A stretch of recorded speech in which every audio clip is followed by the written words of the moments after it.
New Arrival Pova 8, available at Purvika. அமெரிக்காவினுடைய தாக்குதலினால் ஏற்பட்டிருக்கக்கூடிய impact, the consequences, விளைவுகள் ஈரானுக்கு பந்தர் அப்பாஸிலும் ஈரானுடைய வடக்கு மற்றும் தெற்கு மத்திய பகுதிகளிலும் மிகப்பெரிய தாக்கத்தை ஏற்படுத்தியது. மூன்றாவது உலகப் போராக மாறுமோ என்று அஞ்சக்கூடிய அளவிற்கு சூழல் இருக்கிறது. பெஞ்சமின் நெத்தன்யாகு மீண்டும் மீண்டும் இவரை உருக்கொடுத்து கொண்டே இருக்கிறார். யார? ட்ரம்ப், அமெரிக்க அதிபர். SKM Poorna rice brand oil. அமெரிக்காவை எதிர்ப்பதிலும் சாத்தானிக் ஃபோர்ஸான பெஞ்சமினை எதிர்ப்பதிலும் நாங்கள் யுனைட்டா இருக்கணும்னு தான் அவர் கடைசி வரைக்கும் வலியுறுத்தினார். இப்போது அமெரிக்கா அதை உச்சபட்சத்துக்கு கொண்டு வருவதற்கும் மத்திய தரைக்கடலில் பெர்ஷியன்ல அவர்கள் சாதிக்கிற ஒவ்வொரு நிமிடமும் அமெரிக்கா நாள் ஒன்றுக்கு 3 பில்லியனை இழந்து கொண்டிருக்கிறார்.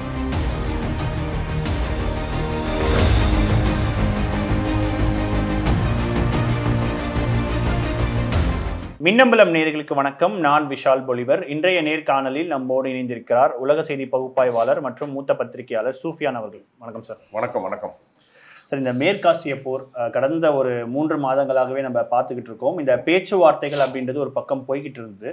ஆனால் சமீப நாட்களில் அப்பப்போ அமெரிக்கா ஒரு பக்கம் தாக்குதல், ஈரான் ஒரு பக்கம் தாக்குதல் அப்படின்றது ஒரு பக்கம் நம்ம பார்த்துட்டு இருப்போம். ஆனால் சமீபமாக இந்த ஒரு வாரத்துடைய விஷயங்களை மட்டும் பார்த்தீங்கன்னா அந்த தாக்குதல் அப்படின்றது ரொம்ப அதிகமாக இருக்குது அப்படின்றத நம்மளால் பார்க்க முடியுது. இந்த விவகாரத்தில் நம்ம எப்படி புரிஞ்சுக்கிறது? இது எதை நோக்கி போகுது சார் இந்த போரை பொறுத்த வரைக்கும்? இந்த போரினுடைய போக்கு மிக முக்கியமாக நாங்கள் இப்போது அவதானிக்கிறது.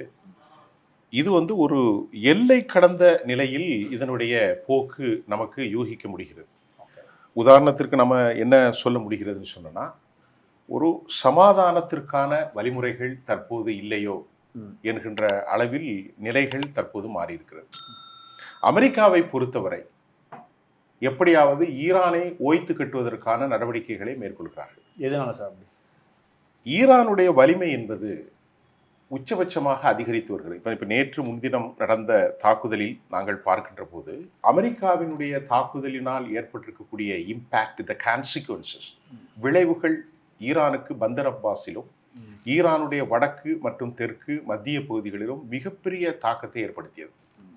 ஆனால் ஈரான் அதற்கு பழி வாங்குவதன் நோக்கமாக குவைத், அல் மினா குவைத்தில், அதே போன்று கத்தரில் அல் உதீத், அதே போன்று சவுதி அரேபியா மற்றும் யுனைடெட் அரபு எமிரேட்ஸ், இப்படி எல்லா நாடுகளிலும் மிக கடுமையான தாக்குதலை அவர்கள் நடத்தினார்கள்.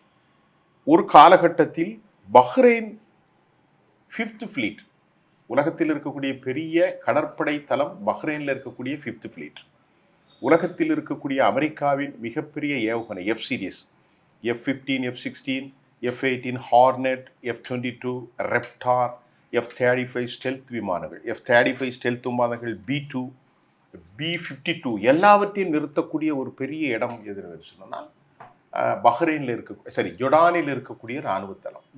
அதையும் அடித்து விட்டார்கள். அமெரிக்காவிற்கு மத்திய கிழக்கில் இருக்கும் மிக முக்கியமான இடம் அல் உதீத், மிகப்பெரியது, எங்க? கத்தரில். அதே மாதிரி 5th ஃப்ளீட் கடற்படை தளம் எங்கே இருக்கிறது? பஹ்ரைன். குவைத்தில் ஏராளமான இராணுவ நிலைகள். எல்லாவற்றையும் விட மிக முக்கியமானது ஜோர்டான். இப்பொழுது அமெரிக்கா அங்கே எந்த ஒரு நிலையிலும் தாமதிக்க முடியாத நிலை மாறிவிட்டது. இந்த சினாரியோ கம்ப்ளீட்டா மாறிட்டு அமெரிக்கா இனி அங்கே இருக்க முடியாது. அமெரிக்கா எங்கே தளத்தை வைத்துக் கொள்ளலாம்? இங்கே நாம் சிந்திக்கிறார்கள். அமெரிக்கா எங்கே தளத்தை வைத்துக் கொள்ளலாம்? இதை விடுத்து அமெரிக்காவுக்கு அடுத்த வாய்ப்பு என்கிறது வேறு எங்கேயும் இல்லை. இஸ்ரேலில் இருக்கு. இஸ்ரேலும் அங்கதான் இருக்கு, மத்திய கிழக்குல தான் இருக்கு. உங்களுக்கு தெரியும், ஜோர்டான் பக்கத்துல, ஜோர்டான் அது பக்கத்துல ஜோர்டானுடைய பாதை பகிர்ந்து கொள்கிறார்கள். எல்லாமே ஒண்ணுதான். பலஸ்தீன், ஜோர்டான், எகிப்து, சிரியா எல்லாம். இப்ப இஸ்ரேல்ல டிமோனா, அராத் என்கின்ற 2 நியூக்ளியர் வெப்பன்ஸஸ் அந்த பேஸ் அட்டாக் பண்ணிட்டாங்க ஏற்கனவே.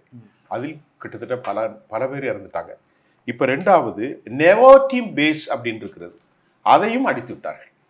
ஒரு வாரத்துல மட்டும் இல்ல ஏற்கனவே அடிச்சிருக்கிறாங்க. இப்போ நேற்று ஞாயிற்றுக்கிழமைக்கு மதியானம் போல நேற்று தாக்கி இருக்கிறாங்க. ஆனால் ஒண்ணு, அது ஒரு மூடப்பட்ட, எந்தவித ரகசியங்களும் வெளியே வராது. எங்கிருந்து? இஸ்ரேலிருந்து. இவர்களெல்லாம் open statement is openly disclosed where we get, நாங்கள் எதை வாங்கினோம், எப்படி பாதிக்கப்பட்டோம். அங்கே அந்த மாதிரியான பாதிப்புகள் இல்லை. இந்த நிலையில் அமெரிக்கா தனது தளங்களை, ஈரானுடைய பிரதான கோரிக்கை அமெரிக்காவுடைய தளங்கள் இப்பகுதியிலிருந்து வெளியேற்றப்பட வேண்டும். எங்களுடைய பொலிட்டிக்கல் விஷயம், நாங்கள் அனைவரும் அரபியர்கள், பெர்சியர்கள், அவர்கள் இஸ்லாமியர்கள். எங்களுடைய இந்த ரீஜனலுக்கான பொலிட்டிக்கல், இந்த ரீஜனலுக்கான செக்யூரிட்டி நாங்கள் எடுத்துக்கோம். we should have a right to take for all the efforts how to move further. America interventions அது செய்யக்கூடாது, செய்ய நாங்கள் அலோவ் பண்ண மாட்டோம் அப்படிங்கிறதுல ஈரான் ரொம்ப ரொம்ப தெளிவானது மட்டுமில்லை, சவுதி போன்ற நாடுகள்கிட்ட பேசுகிறாங்க, இங்கே வாங்க, இப்போ நாம் அனைவரும் இணைந்து ஒற்றுமையாக இருந்தால் அமெரிக்கா அங்கே வரமாட்டாங்க, நம்ம அந்த ரீஜனலை பார்த்துக்கொள்வோம் அப்படின்னு இந்த பிரச்சனைக்கு அப்புறம், இந்த அக்ரிமெண்ட்டுக்கு அப்புறம் அவங்க பேசி கொண்டிருந்தார்கள். இங்கே மிக முக்கியமான பிரச்சனை என்னவென்றால், ஹெர்மூஸ் வளைகுடா என்பது இந்த போருக்கு முன்பு யாராலும் யூகிக்க முடியாத ஒரு வளைகுடா, த ஸ்ட்ரைட் ஆஃப் ஹெர்மூஸ். அது வந்து ஒரு ஜலசந்தி, அது செலோ வாட்டர் ஒரு பக்கத்தில் இருக்கு, மற்றது ரொம்ப ஆழமானது, ஒரு 8 கிலோமீட்டர், உங்களுக்கு தெரியும். இது வந்து என்ன சொல்றாங்க, கடலாதிக்க பிராந்தியத்தில் யுஎன் கன்வென்ஷனல் லா ஆஃப் யுஎனுடைய ஆக்ட் படி இந்த ஹெர்மூஸ் வளைகுடா வந்து எங்களுக்கு தான் ரைட் இருக்கு, அதில் எந்த கப்பல்கள் போறது, எந்த விஷயங்கள் போறது என்பதை நாங்கள் தான் முடிவு செய்வோம். யார் சொல்றா? ஈரான். இதை வந்து அக்ரிமெண்ட்ல போடுறாங்க. எப்ப அன்னைக்கு நடந்துச்சு இல்லையா அக்ரிமெண்ட், ஈரான் கொடுத்த 14 அக்ரிமெண்ட்ல 14 பாயிண்ட்ல ஹெர்மூஸ் ரொம்ப முக்கியமா இருக்கு. ஹெர்மூஸ்ல நாங்க வந்து பிரான்ஸ், இட்டலி, நேட்டோ நாடுகள், யூகே எல்லா நாடுகளும் சொன்னது ஹெர்மூஸ் வந்து காமன் பேசேஜ், அதுல யார் போனாலும் சுங்க கட்டணம் வசூலிப்பதற்கு அலவுடு இல்லை அப்படின்னு சொல்லும்போது ஈரான் சொன்னது, நாங்கள் சுங்க கட்டணம் அலோவ் பண்ணலை, ஆனால் சர்வீஸ் கட்டணம்னு ஒன்று வச்சுக்கிறோம், அதை நாங்கள் ஓமனோடு இணைந்து ஓமனோடு பேச்சுவார்த்தை நடத்தி அதில் நாங்கள் ஒரு சர்வீஸ் பண்ணுறோம். ஏன்னு கேட்டிங்கன்னா அதில் ஒரு நாளைக்கு 126 கப்பல் போகுது, கடல் மாசுபடுது, பொல்யூட்டட் ஆகுது, அப்புறம் கன்னிவெடிகள் சிக்காமல் இருப்பது. ஏன்னா எங்களுடைய ரீஜன் கடலாதிக்க எல்லையில் 24 நாட்டிக்கல் மைலில் இந்த இடம், it is exactly located 21 kilometres தான் நாட்டிக்கல் மைலில் இருக்கு. அதனால இது எங்களுக்கு தான் ரைட் இருக்கு, எங்களுக்கு தான் ரைட்டு, நாங்களும் ஓமனை இணைஞ்சி ஒரு ஒரு இதை உருவாக்கி நாங்கள் வசூல் பண்ணிக்கிறோம். இது அமெரிக்காவால் தாங்க முடியல. ஏன்னு கேட்டிங்கன்னா வருஷத்துக்கு எவ்வளோ லாபம் கிடைக்குன்னு கேட்டிங்கன்னா 40 பில்லியன் கிடைக்கும். ஈரான் கலெக்ஷன் பண்ணுறாங்க வைங்களா, ஒரு கப்பலுக்கு 15 கோடி 10 கோடின்னா ஒரு நாளைக்கு 100 கப்பல் தான் கணக்கு பண்ணி பார்த்துக்குங்க. 10 கோடி பார்த்தாலே எங்கேயோ வந்துடும், 1000 கோடி வந்துடும். அப்போ இப்போ ஒரு மாதத்துக்கு எவ்வளோ வரும், ஒரு வருஷத்துக்கு எவ்வளோ வரும்?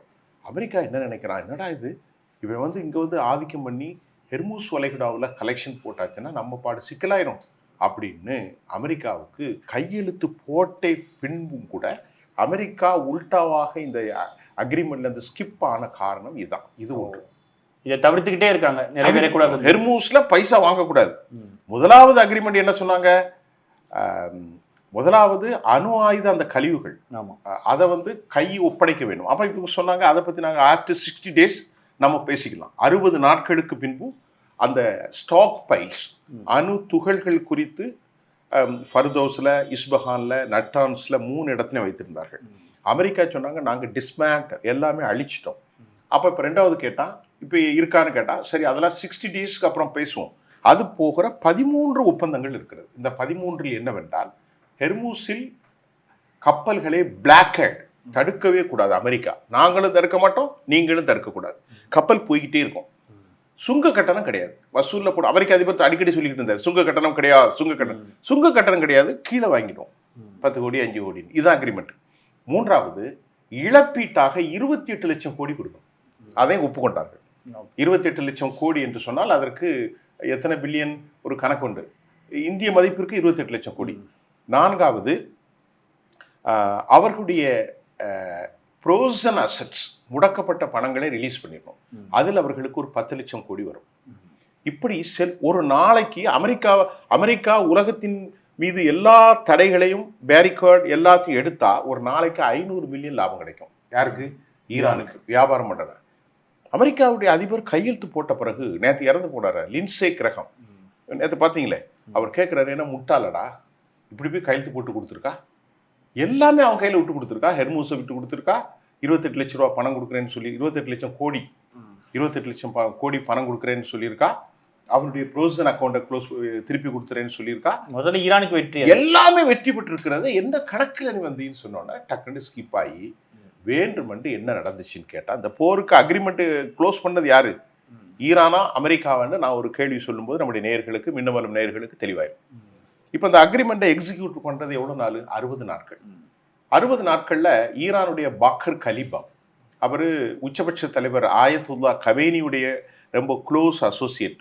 அது மட்டும் அல்லாமல் அவர் அங்குடைய நாடாளுமன்றத்தினுடைய சபாநாயகர், உச்சபட்ச அறிகொண்டவர். முஜித்தபா கமேனியோடு ரொம்ப அசோசியேட் இருக்கிறவர். அவர் இந்த பீஸ் டாக் எல்லாத்துலேயும் அவர் தான் பங்கு பெறார். அவர் சொன்னார், மீதி உள்ள விஷயத்துல நம்ம ரெடி பண்ணுவோம். அமெரிக்கா என்ன செஞ்சது, 3 வழிகள் இருக்குங்க. பிரதான வழி ஹெர்மூஸ்ல இருக்கக்கூடிய இந்த வழி, இன்னொரு வழி தெற்கு பகுதி, 3வது அமெரிக்கா இன்னொரு வழியை உருவாக்குறார்கள். அது ஒமன் கடல் எல்லை. இந்த ஹெர்மூஸ்ங்கிற பிரச்சனை இதான் ஹெர்மூஸ்னு வைங்களேன், இந்த பகுதி தான் மெயின்.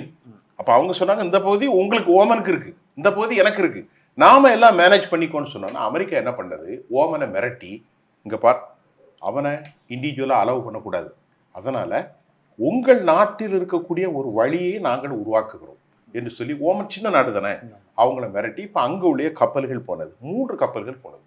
ஈரான் சொன்னது போகக்கூடாது, அக்ரிமெண்ட்ல இப்படித்தான் போகணும்னு இருக்கு, நீங்க அந்த பாக போ. இவங்க சொல்லி பார்த்தாங்க, கேட்கல. மறுபடியும் இவங்க ட்ரோன்களை வைத்து அடித்து, பெரிய சேதம் ஒண்ணும் இல்லை, அந்த கப்பல் பின்னால் தாக்கப்பட்டது, உயிர் சேதம் இல்லை, கப்பல்கள் போயிட்டு.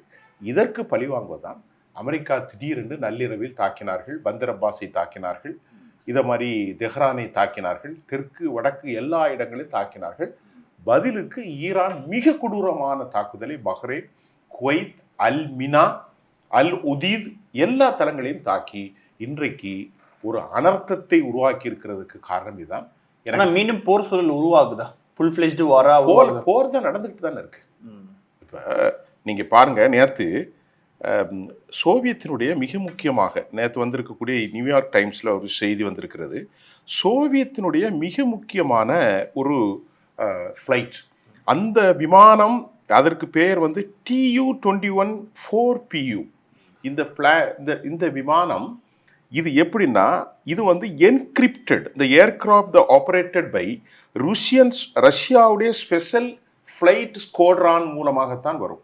அது எப்படின்னா, ஒரு சிக்கலான காலகட்டத்தில், பொலிட்டிக்கலாக இருந்தாலும் இராணுவ செயல்பாடாக இருந்தாலும், ஏதாவது ஒரு சிக்கல் வந்துவிட்டால் அங்கே வருவார்கள். அது எப்படின்னு சொன்னா, இது political and military leadership, it is equipped with encrypted communication, எல்லாவித தொடர்புகள்.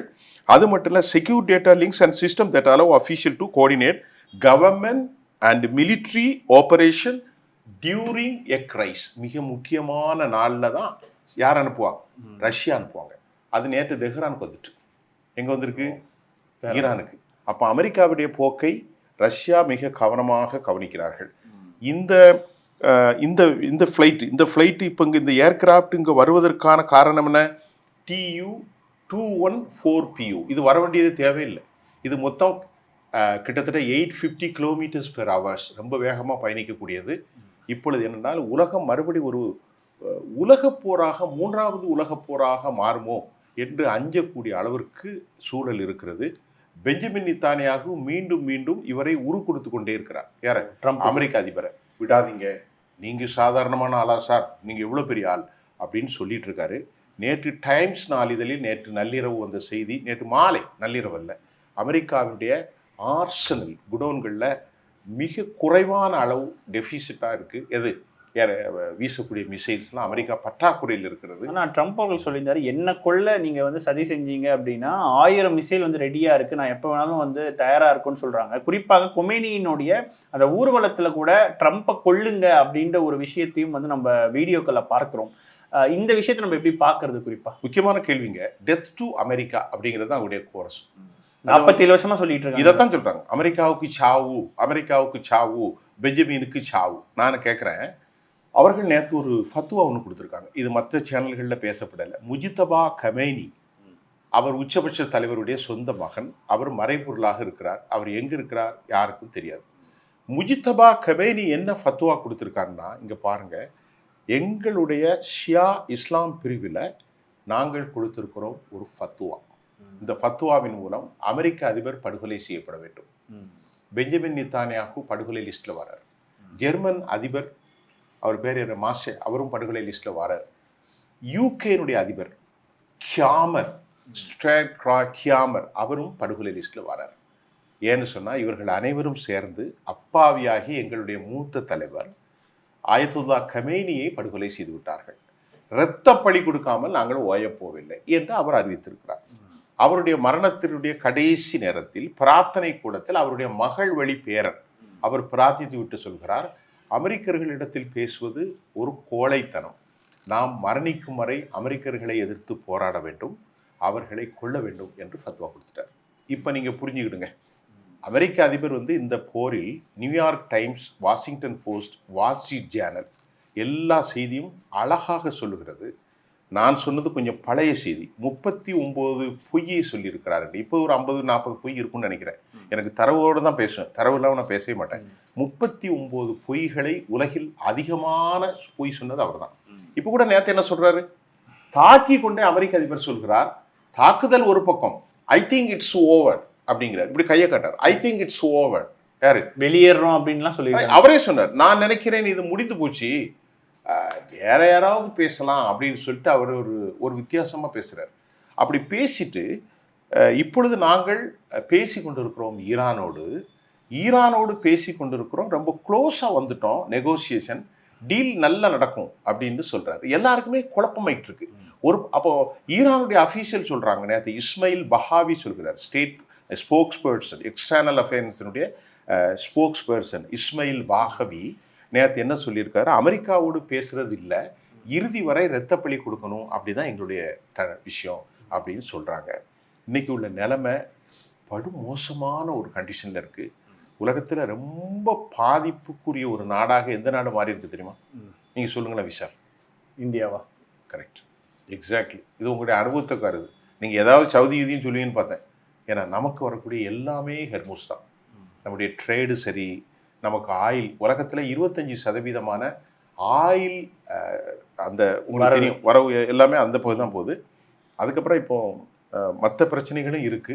இப்படிப்பட்ட ஒரு சூழ்நிலையில் இந்த போர் எப்போ நிற்குன்னு சொன்னா எனக்கு தெரியும் இப்போ கண்ணுக்கு ஏற்ற மாதிரி நீ இல்லை. இப்போ அணு ஆயுதம் அப்படின்றது தான் ஒரு முக்கியமான விஷயமா ட்ரம்ப் முன் வச்சது. பட் அதை தாண்டி இன்னைக்கு இந்த ஹெர்மூஸ் அப்படின்றது மையப்புள்ளியா இருக்கா இந்த பிரச்சனைக்கு? நிச்சயமாக அணு ஆயுதங்கள் தளவாடங்கள் தான் மிக முக்கிய விவகாரம்.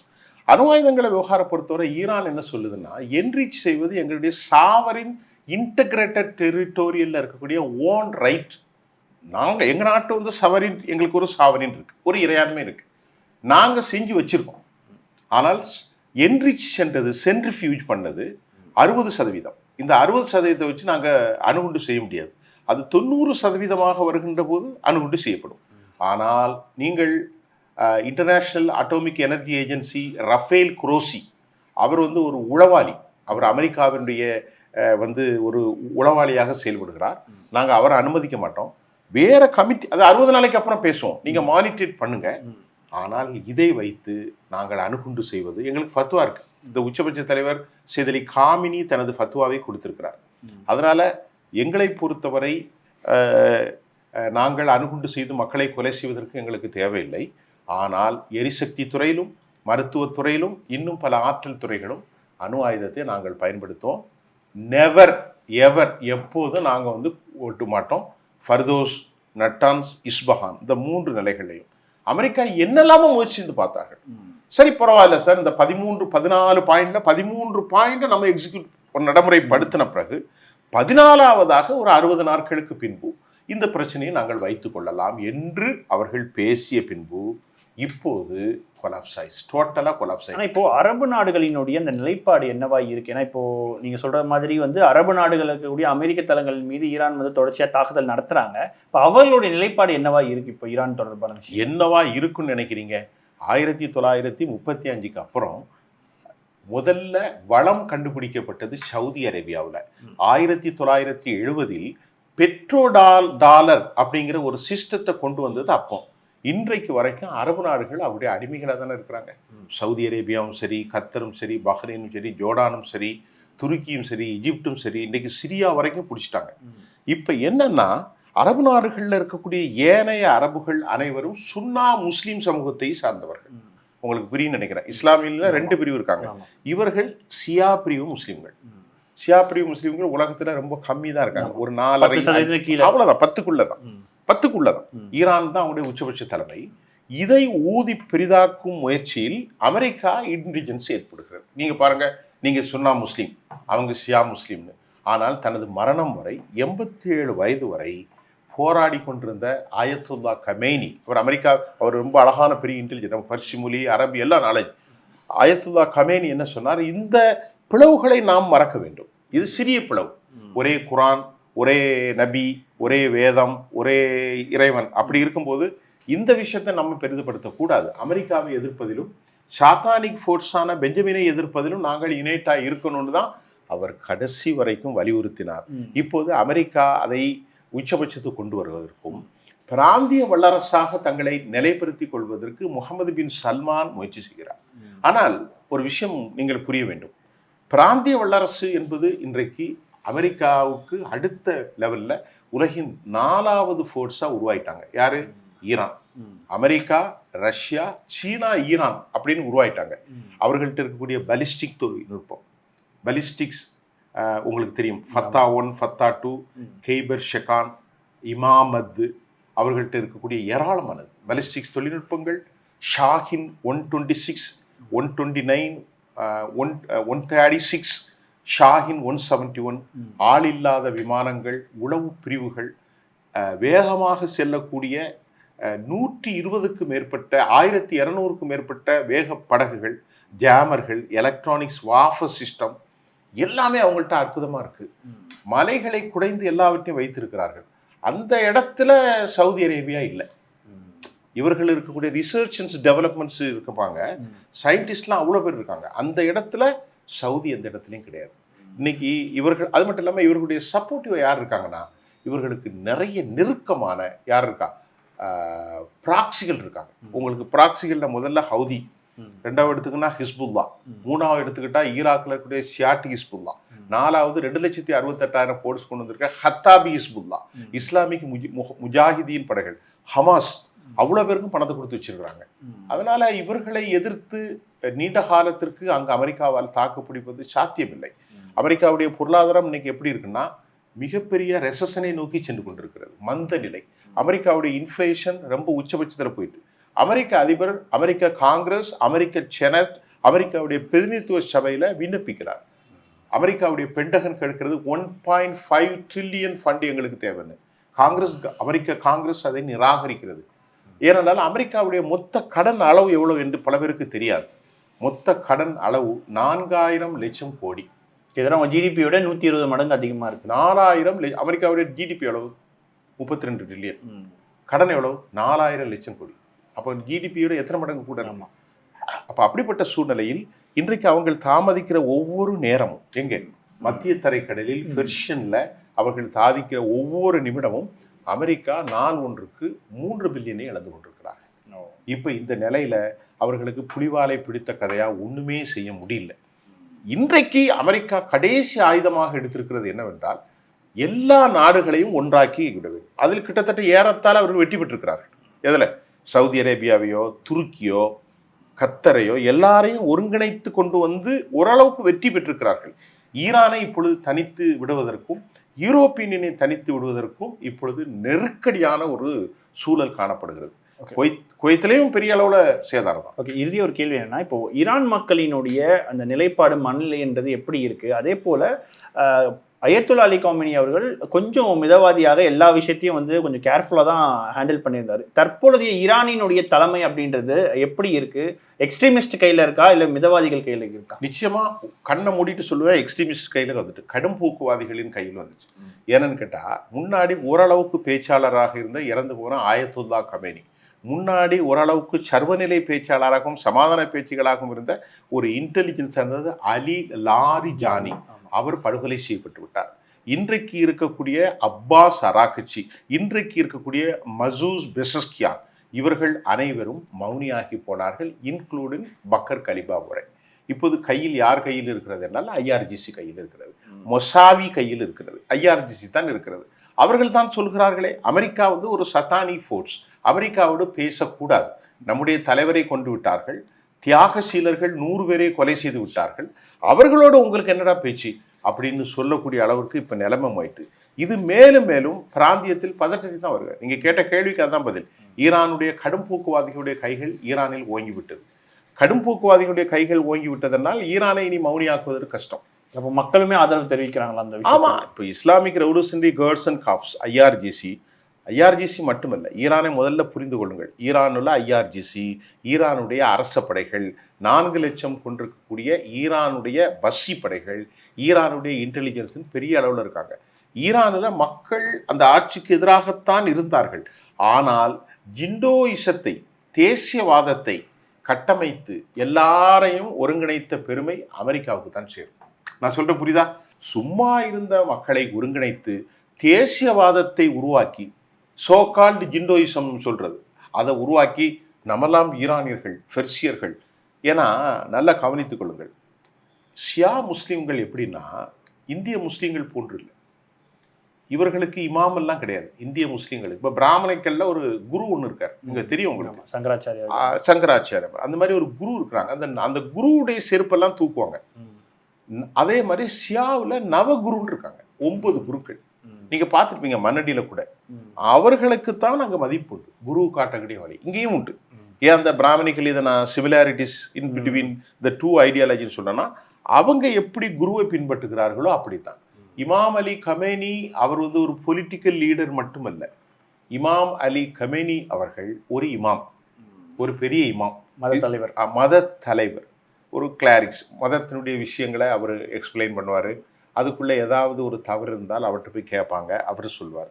இப்போ அவர் படுகொலை செய்யப்பட்ட பின் ஈரானுடைய சாமானிய மக்கள் நம்முடைய இமாமையே ஒன்றா கொலை செஞ்சுட்டாங்களே அப்படின்னு அவர்களை தெரிந்தோ தெரியாமலோ அமெரிக்கா ஒருங்கிணைந்து விட்டது. அமெரிக்கர்களுக்கு எதிரான மனநிலை இப்போ கிடையாதுங்க. 1979 47 வருஷமா இருந்துட்டு. ஏன்னா இந்த போரில் அமெரிக்கா ஒரு சமாதானத்தை நோக்கி செல்ல வேண்டும் என்றால் இந்த போரில் மீண்டும் அந்த அக்ரிமெண்ட்டை போட்டு க்ளோஸ். மற்றபடி இனி ஈரானை அழிப்பது என்பது சாத்தியமே இல்லை. அமெரிக்கா இப்போ பல நிலைகளை, பல ட்ரிக்கி பாலிசி எடுத்துக்கொண்டிருக்கிறார்கள். அதற்கான சாத்தியம் கண்ணுக்கெட்டு தொலையும் இல்லை என்பதான் விஷயம். நிச்சயமா தொடர்ந்து பேசுவோம். உங்கள் நேரத்துக்கும் கருத்து பெருக்கும் மிக்க நன்றி. நன்றி sir. New arrival Pova 8 available at Purvika. SKM Purna Rice Bran Oil. மின்னம்பலம்.com தமிழின் முதல் மொபைல் பத்திரிகை.